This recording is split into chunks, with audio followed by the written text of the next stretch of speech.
할렐루야. 이 모든 것이 하나님의 은혜인 줄로 믿습니다. 오늘 성가대 우리가 또 이렇게 찬양을 불렀듯이 지금까지 지내온 것 정말 다 하나님의 은혜입니다. 이렇게 코로나 바이러스와 또 이렇게 긴 장마와 폭우 속에서도 하나님께서 저희를 지키시고 오늘 이렇게 예배당에 나와서 하나님 앞에 예배드리게 하니 얼마나 감사드립니까? 우리 다시 한 번 더 하나님께 영광의 박수 올려드리겠습니다. 아니, 박수라고 얘기도 안 했는데 어떻게 먼저 아시고 또 박수를 이렇게 미리 치시는지 참 영성들이 대단하십니다. 참 우리 모든 세운교회 성도님들 오늘 말씀을 통해서 하나님께서 또 큰 은혜 주실 줄로 믿습니다.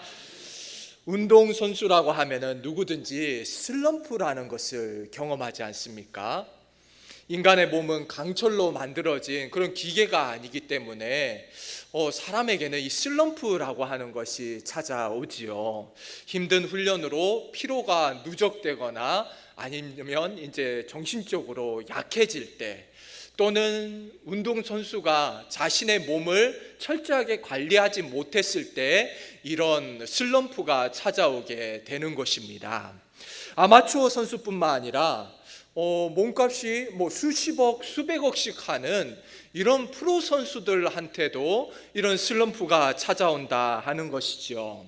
이런 슬럼프가 찾아오게 되면은 짧게는 몇 달에서 길게는 몇 년까지, 또 안타깝게도 아예 회복을 못하고 이제 선수 생활을 접게 되는 그런 경우들도 많이 보게 되는 것입니다. 우리 믿는 성도들에게도 신앙생활을 하다 보면은 이 슬럼프라고 하는 것이 찾아오지요. 이런 신앙적 슬럼프를 좀 더 기독교적인 용어로 표현을 해본다면 시험이 찾아온다, 이렇게 표현을 할 수 있을 것입니다.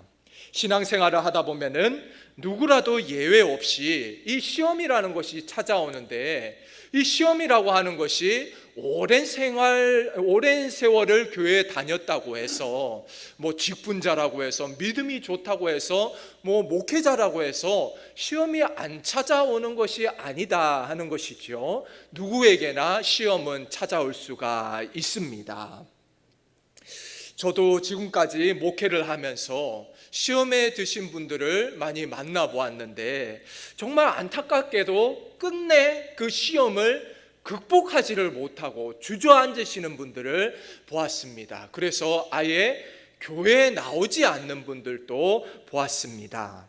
여러분, 그렇다면 이 시험이라고 하는 것은 믿는 사람들에게 왜 찾아오는 것인가 하는 것이죠. 어떻게 이런 시험이 찾아오는가라고 하는 것입니다. 여러분, 한 가지만 정해져 있지는 않습니다. 시험이 찾아오는 데는 다양하게 찾아오지요. 교회에서 신앙생활을 하다 보면은 사람들을 통해서 시험에 들기도 하고, 또 다른 경우에는 누구보다 믿음 생활 열심히 하고 교회 나와서 충성 봉사하는데 물질로 몸으로 하나님을 섬기는데도 불구하고 여전히 내 삶 가운데 고통이 남아 있는 거예요.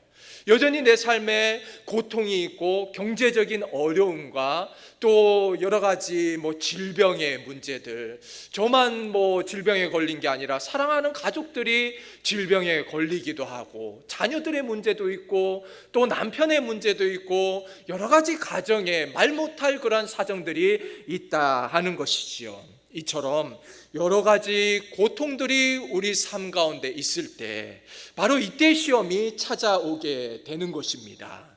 나는 하나님을 잘 믿는다고 믿는데 왜 내 삶에는 이런 고통이 찾아오는가, 이런 신앙적 회의가 드는 것이지요. 여러분, 이때가 아주 중요합니다. 이 순간이 아주 중요한 시간인데 이때 시험을 잘 통과하는 분들도 계시지만 때로는 이 시험을 끝내 이겨내지 못하고 포기하고 주저앉는 분들도 있다 하는 것이지요. 걸려 넘어지는 분들이 있습니다. 오늘 말씀에 나오는 성경적 표현으로는 이런 경우를 실족한다라고 합니다. 오늘 말씀 6절을 보면은 주님께서는 이렇게 말씀하십니다. 누구든지 나로 말미암아 실족하지 않는 자는 복이 있도다. 여러분, 실족하지 않는 자에게는 복이 있다라고 주님께서는 말씀하시는 것이죠. 여러분, 신앙생활을 하다 보면은 우리 모두는 다 연약해서 누구든지라고 말씀하시지 않았습니까? 누구든지 시험에 들 수 있다, 실족할 수 있다라고 주님께서는 말씀하고 계신 것입니다. 여러분, 우리 모든 세연의 가족들은 신앙생활을 하면서 실족하지 않는 은혜가 여러분들에게 충만하시기를 주님의 이름으로 축복합니다. 신앙생활을 하면서 실족하지 않고 시험에 걸리지 않고, 이것이 얼마나 큰 축복인지 모릅니다. 정말 실족하고 시험에 걸리면은 자기 자신만 손해인 것이에요. 자기 자신만 손해인 것을 우리가 깨달아야 되는 것입니다. 목회를 하다 보면은 많은 사람들을 만나게 되는데, 의외로 많은 분들이 신앙생활을 하면서 보상 심리를 가지고 신앙생활을 하는 것을 볼 수가 있습니다. 여러분, 이 보상 심리라고 하는 것이 무엇입니까? 하나님을 섬기면서 내가 하나님을 이 정도 섬기는데, 열심히 섬기는데, 나도 하나님으로부터 뭔가를 받아내야 된다, 나도 하나님으로부터 섬기는 만큼 나도 얻어내야 돼 라고 하는 것이 바로 보상심리라고 하는 것이지요. 알게 모르게 우리 모두에게 이런 보상심리가 있는 것을 볼 수가 있는 것입니다. 여러분, 우리는 연약한 인간이기 때문에 신앙생활을 하다 보면은 자꾸 본전이 생각나는 거예요. 어떤 의미인가 하면은, 여러분, 뷔페 식당에 가면은 이런 많은 음식을 못 먹으면은 이런 얘기를 하지 않습니까? 본전도 못 건졌다. 그래서 마구마구 먹고는 또 후회하지 않습니까? 너무 많이 먹어서 배가 터질 것 같아. 이렇게 후회를 하지 않습니까? 여러분, 이 상황과 똑같은 것이죠. 교회에 나와서 여러 가지로 섬기고 봉사하고, 나는 열심히 일을 한다고 생각하고 내가 또 헌금도 열심히 했다고 생각하는데, 하나님 쪽에서도 당연히 우리에게 뭔가 오는 것이 있어야 되지 않는가? 나도 하나님을 위해서 뭔가 드렸는데 하나님 쪽에서도 나한테 뭔가 오는 게 있어야 되지 않는가? 오는 게 있으면 가는 게 있고, 가는 게 있으면 오는 게 있고, 신앙생활을 너무 단순화시켜서 기브앤테이크로 생각해버리고 마는 것입니다. 주는 게 있고 그럼 받는 게 있고, 그렇게 생각을 하는 것이지요. 그러니 예수 믿고 본전 또 못 건졌다라고 생각을 할 때 당연히 시험에 드는 거 아니겠습니까? 여러분, 저는 지금까지 이런 분들 많이 봤습니다. 교회에다가 지금까지 헌금한 내 돈 다시 돌려주시오, 이런 분들도 꽤 보았습니다. 참 없을 것 같은데 이런 분들이 꽤 있었어요. 저는 정말 봤습니다. 여러분, 이런 분들이 그냥 돌려달라 했겠습니까? 아무 문제 없는데 막 내 헌금 다시 돌려주시오 그랬겠습니까? 어떤 식으로든지 시험에 들었기 때문에 이런 반응을 보이는 것이지요. 여러분, 너무나도 신실한 신앙을 가지신 분들에게는 지금 제가 드리는 이 질문이 너무나도 경건하지 않은 질문일 수도 있습니다. 여러분, 이런 질문 해보신 적 있지 않습니까? 나는 하나님을 너무 잘 섬긴다고 생각을 하는데, 열심히 밤낮으로 교회 나와서 충성 봉사하고 헌금하고 열심히 섬기는데, 왜 하나님은 전능하신 하나님이라고 하는데 나의 기도에 왜 이렇게 응답하지 않으신가? 좀 더 나아가서 여러분, 이런 질문도 할 수가 있어요. 하나님 정말 살아계신 거는 맞는가? 이런 경건치 못한 그런 질문을 할 때도 있다라고 하는 것이지요. 많은 사업하시는 분들을 만나면은 그분들의 기도가 뭐냐 하면은, 말씀하시는 걸 들어보면은, 하나님 저에게 물질의 복을 한번 다 내려주시면은 하나님 제가 어디 쓰겠습니까? 주의 나라를 위해서 내가 이 물질들을 쓸 텐데 하나님 번지수를 잘못 찾으신 거 아닙니까? 저 경건하지 않은 저 아무개는 하나님의 복을 누리면서 떵떵거리면서 살아가는데 하나님 왜 저에게는 물질의 복을 안 주십니까? 이런 분들을 보는 것이죠. 또는 또 이렇게 교회에 나오지 않는 분들이 부와 명예를 누리고 이 권력을 누리고 살아가는 걸 볼 때 왜 하나님 저런 자들이 저런 복을 누립니까? 이런 생각이 우리 안에 있다라고 하는 것입니다. 여러분, 때로 우리는 하나님의 뜻을 참으로 이해하기가 힘들 때가 있습니다. 특히나 우리 한국 사회가 지연 학연 이런 거 핏줄 따지지 않습니까? 우리 하나님은 우리 아버지라고 하는데 그야말로 우리가 남입니까? 우리가 남이가 그러지 않습니까? 하나님이 나의 아버지인데 그럼 자녀들한테 좋은 걸 주시고 좋은 복을 내려주셔야지, 왜 저런 경건하지도 않는, 예수 믿지도 않는 저런 사람들에게 복을 주시는가, 이런 마음이 우리에게 있다라고 하는 것이죠. 여러분, 우리가 기도하는데도 응답되지 않고 여전히 고통 가운데 있고 이러면은 우리 마음에 시험이 들고 참 지치고 마는 것입니다. 그럼 오늘 본문에 등장하고 있는 세례 요한이 처해 있는 상황이 이와 같았습니다. 세례 요한은 주의 길을 준비하는 사명을 가지고 이 땅에 태어난 사람이었습니다. 당시에 이 세례 요한의 영향력이라 하는 것은 정말 어마어마한 것이었습니다. 지금 이 시대에 유명하다라고 하는 목사님들 명함도 못 내밀 만큼 이 세례 요한의 이 영향력이라고 하는 것은 이 시대에 엄청난 것이었습니다. 오죽하면 사람들이 와서 당신이 메시아입니까? 물을 정도로 이 세례 요한의 영향력은 대단한 것이었다라고 하는 것이지요. 그리고 온 백성들이, 유대 온 백성들이 이 세례 요한에게 나와서 이 회개의 세례를 받지 않습니까? 모두가 세례 요한 앞에 나와서 자복하고 회개하고 세례를 받고, 이건 엄청난 것이었다라고 하는 것이죠. 또 세례 요한의 메시지라든지 사역은 거침없었습니다. 그의 메시지는 독사의 자식들아 회개하라, 거침없는 거예요. 그리고 그의 사역도 거침없었습니다. 왕이고 뭐고 세상 권력이고 두려울 것이 없는 거예요. 왕 앞에 나가서도 왕의 잘못을 지적할 만큼 정말 담대한 하나님의 사람이었다라고 하는 것이죠.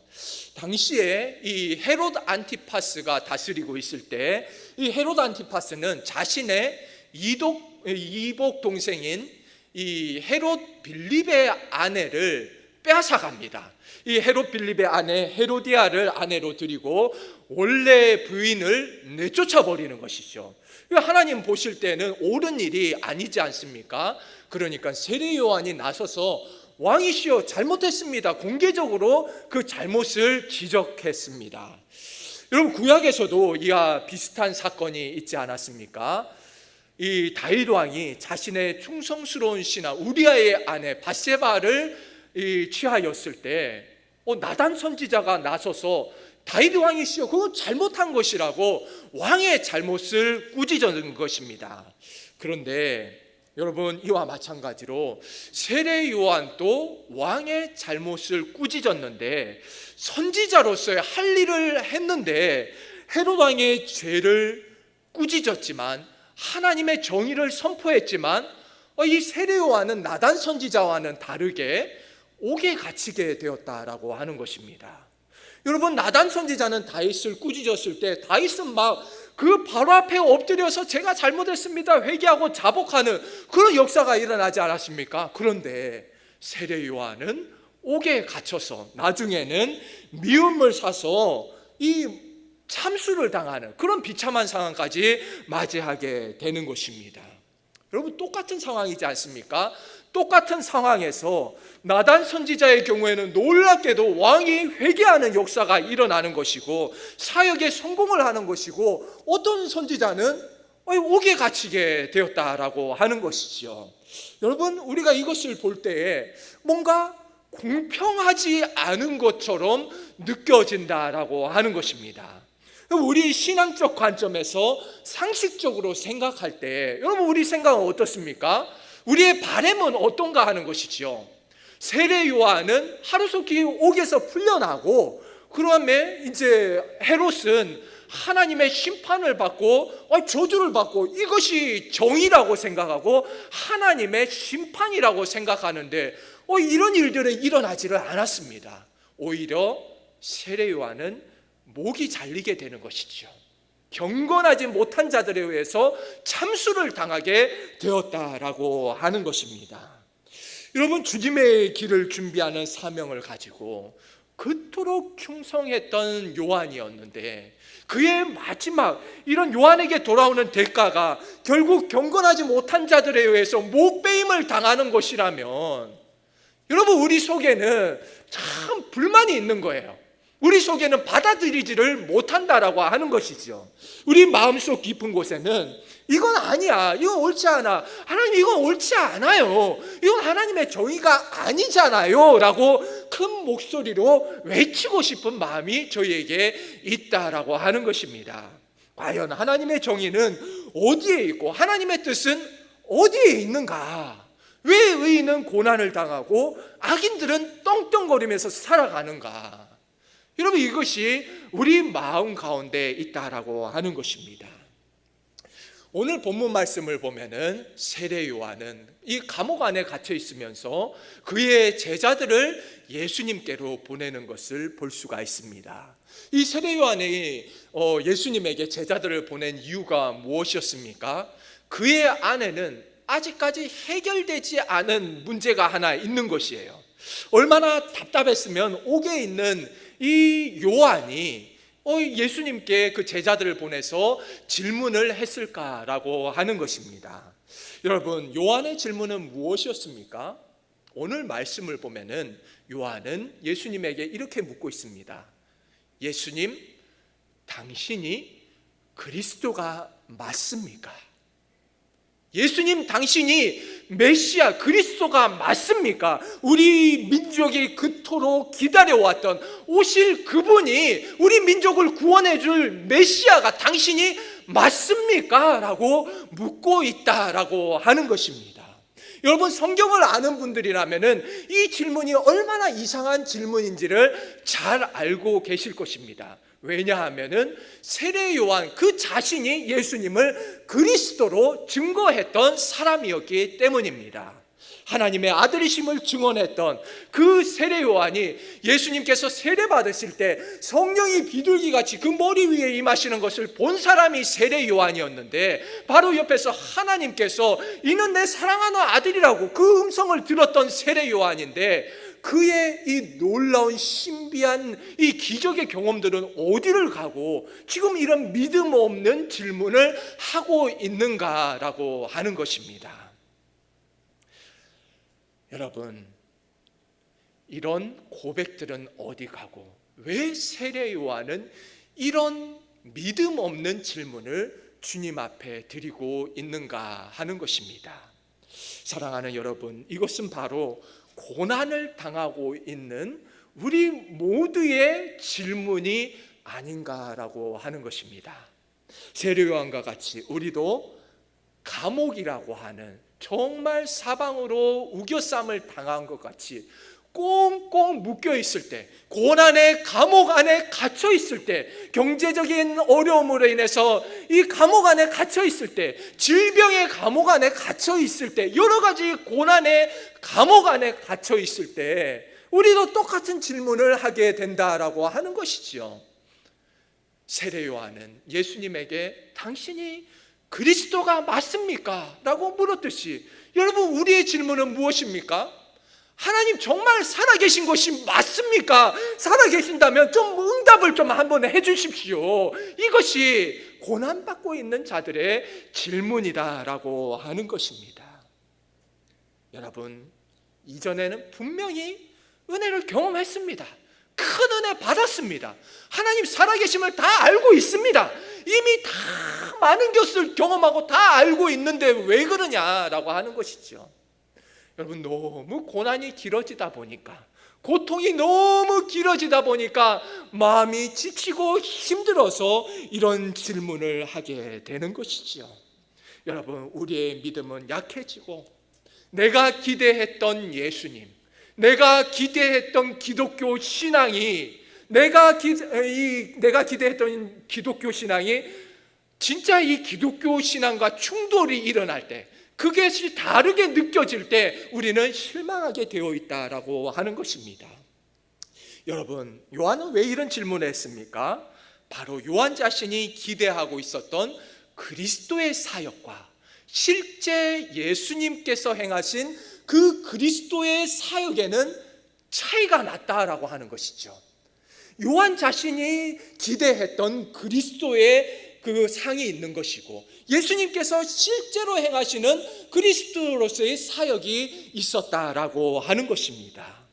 여러분, 오늘날에도 우리가 생각하고 기대하는 기독교 신앙이 있지 않습니까? 그런데 그 기대하는 기독교 신앙하고 실제 기독교 신앙 사이에 차이가 있는 것을 발견하게 될 때, 충돌이 일어날 때 우리는 실망하게 되어진다라고 하는 것이죠. 여러분, 쉬운 문제가 아닌 것입니다.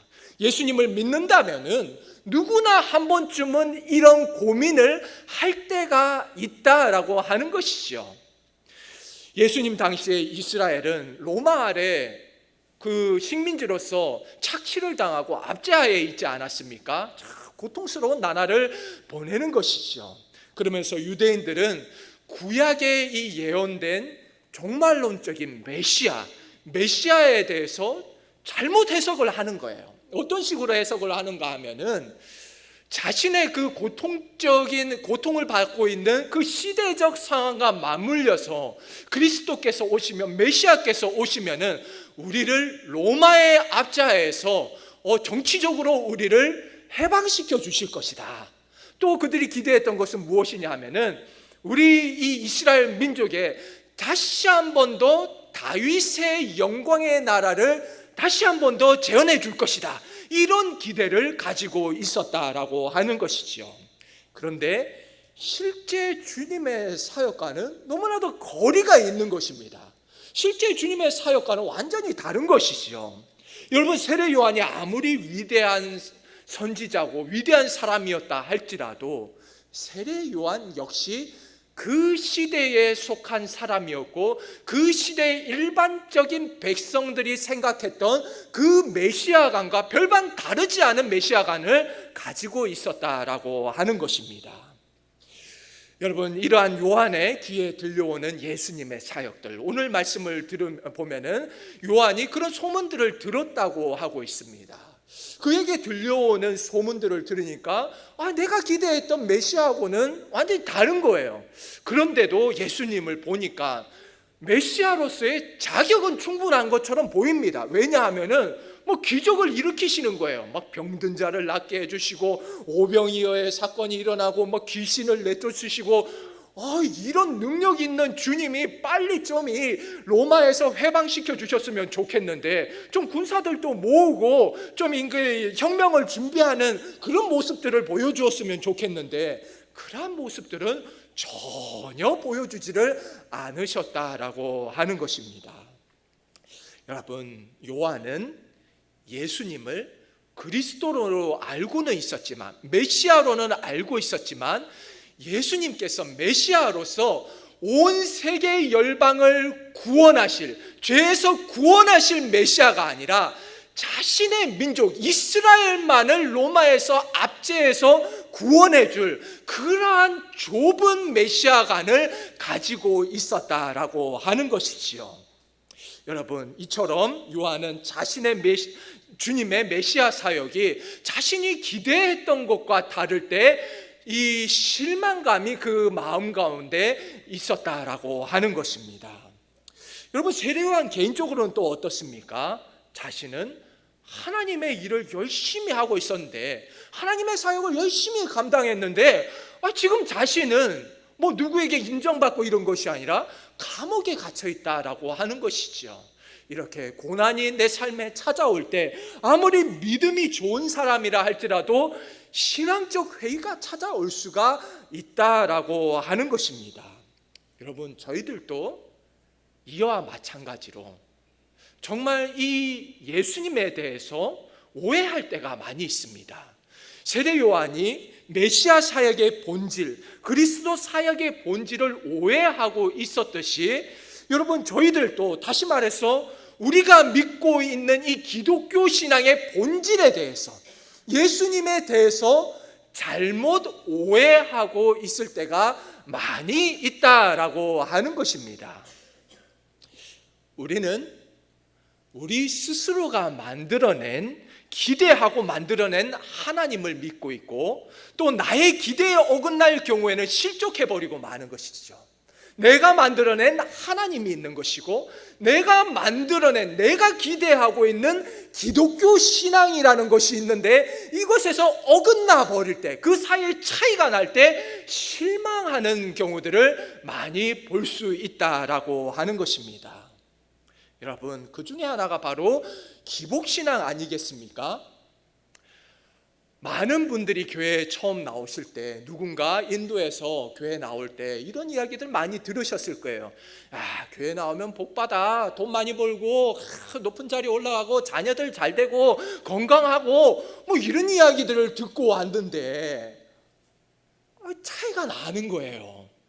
뭐 높은 자리에 올라가지도 않고 뭐 살림이 나아지지도 않고, 여러분 여전히 질병으로 뭐 경제적인 어려움으로 고통당하고 있는 분들이 얼마나 많이 있습니까?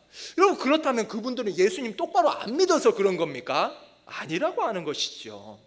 여러분, 저희 교회에도 신앙생활을 하신 지 얼마 되지 않은 분들도 꽤 계시는 걸로 아는데, 여러분, 이런 분들이 축복만 바라고 나왔다가 자신의 기대와 다를 때는 실망을 할 수밖에 없다라고 하는 것이지요. 예수님께서 어느 날 제자들을 모으시고 제자들에게 이런 질문을 하셨습니다. 사람들이 나더러 누구라고 하더냐? 이런 질문을 하셨어요. 그랬더니 제자들이 하는 말이, 도로는 세례 요한, 또 도로는 엘리야라고, 그리고 뭐 선지자라고 하더이다, 뭐 이런 얘기를 하죠. 그러니까 예수님께서 이번에는 또 다른 질문을 하십니다. 그렇다면 사람들의 고백 말고 너희들은 나를 누구로 아느냐? 너희들은 나를 누구로 아느냐? 그랬을 때 베드로가 딱 앞에 나서서 정말 멋있게 고백을 하지 않습니까? 주는 그리스도시요 살아계신 하나님의 아들이십니다. 기똥차게 정말 100점짜리 만점짜리 대답을 하는 것이죠. 그때 우리 주님의 마음도 기뻐하시면서 흡족해 하시면서, 바요나 시몬아 네가 복이 있도다. 이것을 알게 한 것은 혈육이 아니요 하나님 아버지께서 너로 알게 하신 것이다 라고 대답을 하는 것입니다. 여러분, 이런 뭐 얼마나 분위기가 좋습니까? 너무나 분위기가 좋은데 갑작스럽게 분위기가 확 바뀌게 되는 것이죠. 난데없이 주님께서 베드로를 확 꾸짖으시면서 사탄아 물러가라 그러면서, 같은 상황입니다. 같은 시간대에 쭉 오는데 갑자기 주님께서 돌변하셔서 사탄아 그러면서, 너는 나를 넘어지게 하는 자로다. 너는 사람의 일밖에 생각 안 한다. 이러면서 막 혼쭐을 내시는 것입니다. 여러분, 예수님께서 왜 베드로를 꾸짖기 시작하셨습니까? 마태복음 16장 21절 말씀을 보면은, 이때로부터 예수님께서 예수님께서 예루살렘에 올라가셔서 이 장로들, 서기관들, 이런 유대 종교 지도자들에게 고난을 받고 죽임을 당하고 3일 만에 살아날 것이라고 말씀을 하시기 시작했기 때문입니다. 그랬더니 베드로가 뭐라 합니까? 주님께서 죽는다라고 말씀을 하시니까 베드로가 항변을 하는 거예요. 옛날 개혁 성경을 보면 항변을 했다. 항변했다는 것은 주님께 따지고 물었다는 것입니다. 주님을 꾸짖었다는 것이죠. 항변을 하면서, 주님 어떻게 그러실 수가 있습니까? 아니 메시아가 어떻게 죽어요? 그러면 안 됩니다. 주님 그러시면 안 돼요. 무슨 그런 말을 하십니까? 베드로가 그렇게 따졌던 것입니다. 베드로는 이해할 수가 없었습니다. 베드로도 마찬가지인 거예요. 그리스도시라면은 이 민족을 구원해 주시고 다윗의 영광을 다시 재현해 주셔야 되는데, 그래서 예수님께서 왕이 되시면은 나도 한 자리 하고 얼마나 좋습니까? 그런데 예수님께서 죽으시면은 다 뭐 아무 소용이 없는 것이죠. 내가 3년 동안이나 따라다녔는데 그물과 배도 다 버리고 가족들도 다 버리고 내가 주님을 따라 나섰는데 한 자리를 해야지, 이렇게 주님께서 죽어버리시면은 얼마나 허무한가라고 하는 것입니다. 여러분, 저희들도 신앙생활을 하면서 언제나 보상을 바랍니다. 언제나 뭔가 하나님께서 내가 한 만큼 그것보다도 좀 더 많이 우리에게 주시기를 원한다라고 하는 것이지요. 여러분, 하지만 예수님께서는 뭐라고 말씀하십니까? 올바른 이 기독교의 신앙은 무엇인가? 바로 누구든지 나를 따라오려거든 자기를 부인하고 자기 십자가를 지고 나를 따라오라 라고 말씀하고 계시는 것입니다. 여러분, 우리가 생각하는 기독교 신앙은 돈 많이 벌고 높은 자리에 올라가고 뭐 여러 가지 잘 되고 막 형편이 풀리고 자녀들 앞길 열리고 이게 기독교 신앙이라고 생각했는데, 주님께서는 뭐라고 말씀하시는가? 너희 자신을 부인하고 다 버리고 십자가 지고 나를 따라오라 라고 말씀하고 계시는 것입니다. 사랑하는 여러분, 예수님께서 십자가를 지고 나를 따라오라 그럴 때 이 십자가는 무엇을 의미하겠습니까? 예수님께서 실제로 골고다에 들고 올라가셨던 그 나무 십자가는 아닐 것입니다. 그렇다면 이 십자가는 무엇인가?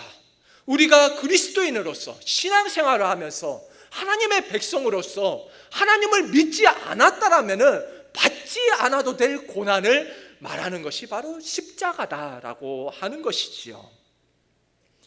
여러분, 우리가 잘 알고 있듯이 마틴 루터가 99개의 이 반박문을 성당문에 탕탕 못을 박으면서 그때부터 종교개혁이 시작되게 되었습니다. 여러분, 이렇게 99개의 반박문을 이 성당에다가 달게 되면은 마틴 루터는 자신에게 어떤 고난이, 어떤 핍박이 찾아올지를 누구보다도 잘 알고 있었습니다. 여러분, 그런데 그는 왜 고난을 감수하면서도 고난을 받을 걸 알면서도 그 일을 했는가라고 하는 것이죠. 여러분, 바로 이것이 하나님의 뜻이라고 믿는 확신이 그 안에 있었기 때문이었습니다. 지금 이 타락한 카톨릭은 변해야 된다라고 하는, 종교개혁이 일어나야 된다라고 하는 투철한 믿음이 있었기 때문에 그는 고난을 받을 것을 알면서도 99개의 반박문을 내걸 수가 있었다라고 하는 것이지요. 여러분, 마틴 루터는 하나님의 뜻을 이루기 위해서 자신이 받을 그 십자가, 그 고난을 두려워하지 않고 나아갔던 것입니다. 여러분, 정말 진정한 예수님의 제자는 무엇이겠습니까? 바로 이처럼 주님을 믿어도 받을 그 고난에 대해서 그것을 두려워하지 않으면서 나아갈 수 있는 그 신앙이 바로 참된 신앙이다라고 하는 것입니다. 여러분, 세상 사람들이 볼 때에는 참 사서 고생하고 있네, 그럴지 몰라도 여러분, 우리가 고난의 신비를 깨닫게 될 때 이것이 얼마나 큰 축복인지를 우리는 깨달을 수 있게 되는 것이죠. 여러분, 사도 바울은 그 영적인 아들 디모데에게 뭐라고 초청하고 있습니까? 너는 나와 함께 고난을 받으라, 고난을 받으라라고 초청하고 있는 것입니다. 여러분, 세상적인 관점으로 볼 때 얼마나 이상한 초대입니까? 고난을 받으라고 초청을 하다니 이 얼마나 이상합니까? 하지만 여러분, 우리가 잊지 말아야 될 것은 우리가 이 세상에서 받는 그 고난, 그 고통은 여기에서 끝나는 것이 아니라고 하는 것입니다. 여러분, 우리가 이 땅에서 받은 이 모든 고난들은 하나님께서 천국에서, 하나님 나라에서 다 갚아 주실 줄로 믿습니다. 여러분, 우리를 위해서 예비된 저 찬란한 천국이 기다리고 있다는 것을 알기 때문에 우리는 이 땅에서 모든 고난을 이겨낼 수 있다라고 하는 것이죠. 여러분, 기독교 복음에 기초한 신앙의 본질이 무엇입니까? 바로 천국 소망을 가지고 살아가는 것입니다. 여러분, 우리는 이 세상에 살아가면서 물질의 풍요로움 속에서 정말 이 천국에 대한 것을 너무 잊고 살아갈 때가 많다라고 하는 것이죠. 천국이 굳이 아니어도 여기 사는 것도 살만하다라는 것이에요. 여러분, 옛날에 우리 신앙 선배들 일제시대 때, 6.25 때, 여러분 또 카타콤에서 고생하던 그 모든 이 우리 신앙의 선배들은 언제나 천국 소망을 가지고 살았다는 것을 우리는 잊지 말아야 할 것입니다. 여러분, 우리가 이 세상에 살면서 아무리 물질적으로 풍요롭다 할지라도 우리는 이 천국 소망을 잊어서는 안 된다라고 하는 것이죠. 여러분, 오늘 이 예배를 통해서 현실의 축복과 현실의 천국 속에 가려져 있는 가짜 천국에 가려져 있는 진짜 천국을 여러분들 마음에 다시 한 번 더 찾을 수 있는 예배가 되시기를 주님의 이름으로 축복합니다. 우리 안에 진짜 천국에 대한 소망이 일어나야 된다라고 하는 것이죠. 여러분, 예배당을 나가도 우리 삶에는 여전히 고난이 기다리고 있을 것입니다. 하지만 이 고통은 영원한 것이 아니고 찬란한 천국이 있음을 잊지 않으시고 언제나 믿음으로 승리하실 수 있는 우리 모든 귀한 세연의 가족들 되시기를 주님의 이름으로 축복합니다. 주님께서는 말씀하십니다. 누구든지 나로 말미암아 실족하지 아니하는 자는 복이 있도다. 실족하지 않는 복이 여러분들에게 충만하게 넘치시기를 주님의 이름으로 축복합니다. 함께 기도하겠습니다.